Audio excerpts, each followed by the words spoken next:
కరీంనగర్ జిల్లా కేశవపట్నంలోని కస్తూరిబా గాంధీ పాఠశాలలో విద్యార్థినుల మిస్సింగ్ కలకలం రేపుతోంది.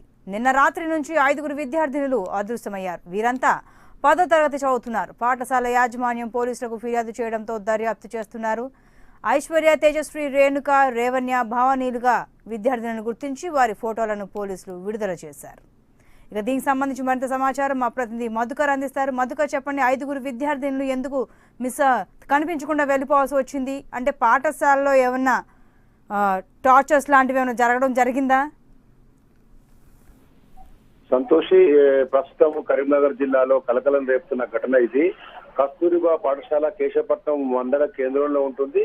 అయితే 5 విద్యార్థులు తెల్లవారుజామున లేరనే విషయం తెలుసుకున్న వార్డెన్, ప్రిన్సిపల్ ఒకేసారి ఆశ్చర్యపోవడం జరిగింది. రాత్రి స్టడీ అవర్స్ 11 గంటల వరకు కూడా ఈ విద్యార్థులు పాఠశాలలో హాస్టల్లో ఉన్నట్టుగా చెప్తున్నారు. మొత్తానికి 5 విద్యార్థులు అదృశ్యమైన ఘటన మా పొద్దున్నే చూసిన ప్రిన్సిపల్ గాని, వార్డెన్ గాని పోలీసులకు ఫిర్యాదు చేసి అక్కడి నుంచి కేసు నమోదు చేసుకున్న పోలీసులు విచారణ చేపట్టారు. ఈ 5 కూడా ఒకే గ్రామానికి చెందిన వారు కాదు. కేవలం 2 మాత్రమే భవానీ, అలాగే రెవెన్యూ 2 మాత్రం కర్రీపేటకు చెందిన వారు. అలాగే తేజశ్రీ కాచాపూర్, రేణుక తాడికల్, ఐశ్వర్య మన్నంపల్లి వివిధ గ్రామాలకు చెందిన ఈ 5 హాస్టల్లో ఉంటున్నారు. 10వ తరగతి పరీక్షలు దగ్గర పడుతున్న క్రమంలో వీరికి చదువు ఒత్తిడైందా, లేక హాస్టల్లో ఏదైనా సౌకర్యాల లోపం ఉందా, వార్డెన్ కి సంబంధించిన బెదిరింపులు ఉన్నాయనే కోణంలో కూడా పోలీసులు విచారణ చేస్తున్నారు. ఆ మధ్యాహ్నం వరకు కూడా వీరు సీసీ కెమెరా ఫుటేజ్ ని పరిశీలించడం జరిగింది. వీరు సరిగ్గా 12:31 ఆ రోడ్డు పైన ఉన్నట్టుగా మనకు సీసీ కెమెరా ఫుటేజ్ లో క్లియర్ గా కనబడుతుంది. అక్కడి నుంచి వారు హుజురాబాద్ నుంచి వరంగల్ వెళ్లారా లేదా కరీంనగర్ వచ్చారా అనే కోణంలో కూడా పోలీసులు విచారిస్తున్నారు. ప్రస్తుతం ఈ విషయం తెలుసుకున్న ఈ 5 విద్యార్థుల తల్లిదండ్రులు మాత్రం ఆందోళన చెందుతున్నారు.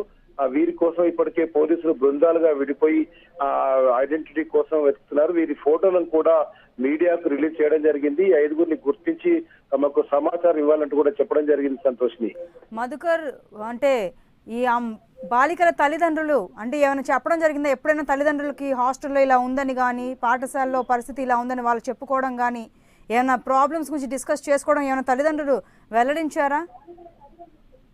ఆ తల్లిదండ్రులు ప్రస్తుతం పోలీస్ స్టేషన్ లో ఉన్నారు, ఫిర్యాదు చేస్తున్నారు. హాస్టల్ కు సంబంధించి మాత్రం గతంలో కానీ ఇప్పుడు కానీ వీరు ఫిర్యాదు చేసిన ఘటనలు లేవని చెప్తున్నారు. ఎందుకు వెళ్లారు తమ పిల్లలు అనే విషయంలో వారు కూడా ఆశ్చర్యించినట్టుగా తెలుస్తోంది. ప్రస్తుతం ఈ 5 విద్యార్థులు వెళ్లిపోవడంతో హాస్టల్లో కూడా కలకలం రేగింది. ఆ తల్లిదండ్రులకు కూడా పోలీసులు విడివిడిగా విచారిస్తున్నారు.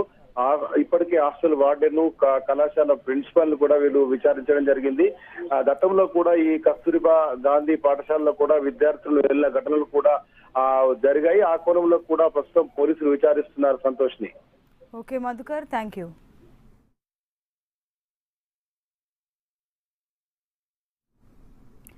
సాయంత్రం 6 గంటలు అయిందంటే చాలు అక్కడి వాతావరణం ఒక్కసారిగా మారిపోతుంది. వేల సంఖ్యలో అనుకోని అతిథులు అక్కడికి వచ్చి సందడి చేస్తుంటాయి.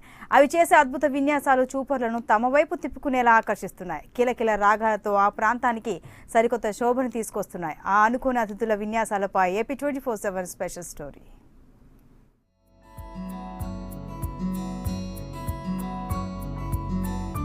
ఇక్కడ మనకు కనిపిస్తోంది శంకర్ దర్శకత్వంలో తెరకెక్కిన రోబో 2 సినిమాలోని గ్రాఫిక్ మాయాజాలమో, విశాఖలోని నేవీ దళం చేసే విన్యాసమో కాదు.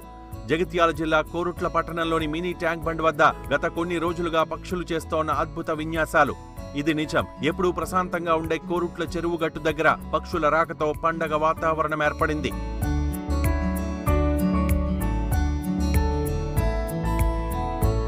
సాయంత్రం 6 అయిందంటే చాలు వేల సంఖ్యలో పక్షులు చెరువు గట్టుకు చేరుకుని సందడి చేస్తున్నాయి. విన్యాసాలు చేస్తూ చూపరుల్ని ఆకట్టుకుంటున్నాయి. ప్రభుత్వ కార్యాలయాల్లో పనిచేసే ఉద్యోగులు టైంకి వస్తారో రారో తెలియదు గాని పక్షులు మాత్రం సమయానికి చెరువు గట్టుపై చేరుకుని ప్రజలకు కనువిందు చేస్తున్నాయి.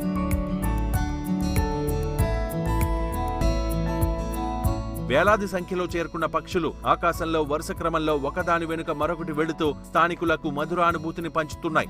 అప్పుడప్పుడు అవి చేసే విన్యాసాలు చూస్తుంటే 2 కళ్ళు సరిపోవంటే అతిశయోక్తి కాదని అక్కడి ప్రజలు అంటున్నారు. వారం రోజులుగా ఈ మినీ ట్యాంక్ బండ్ పై పక్షులు వేలాదిగా తరలి వస్తూ ఇక్కడ ప్రజలందరినీ కూడా తరివితీరా ఆస్వాదించేలా చేస్తున్నాయి. ప్రతిరోజు సాయంకాలం సమయాన ఈ పక్షులు వేలాదిగా వస్తూ వివిధ రకాల విన్యాసాలు చేస్తూ ప్రజలందరినీ కూడా ఉబ్బి తబ్బిబ్బు చేస్తున్నాయి. ఇది కోరుట్ల పట్టణానికి కొత్త శోభగా తెచ్చాయని చెప్పవచ్చు. లో అంతంత పూర్తిగా నిర్మాణం జరిగిన మినీ ట్యాంక్ బండ్ వాతావరణానికి కొత్త శోభ వచ్చేసింది. అదేమిటంటే ఇక్కడికి కొన్ని వేల జంటలుగా సాయంత్రం సమయం 6 కాగానే పక్షులన్నీ కూడా వేల జంటలు వస్తున్నాయి. ఇవన్నీ కూడా ప్రజలందరికీ ఆనందాన్ని కలుగజేస్తున్నాయి. అంతేకాకుండా ఇవన్నీ కూడా పక్షులన్నీ కూడా మొత్తం ఆకాశంలో ఎన్నో విన్యాసాలు చేస్తూ ప్రజలందరికీ ఆనందాన్ని కలుగజేస్తా ఉన్నాయి. సాయంత్రం వేళల్లో ఇక్కడికి వచ్చే వాకర్స్ మంచి వినోదాన్ని పొందుతున్నారనే చెప్పాలి.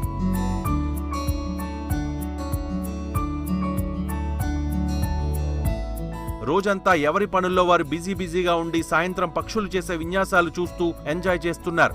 ఉదయం ఎక్కడికో వెళ్లి సాయంత్రం తిరిగి వస్తోన్న పక్షుల కోసం స్థానికులు ఎదురు చూస్తున్నారంటే ఏ విధంగా ఆకట్టుకుంటున్నాయో అర్థమవుతోంది.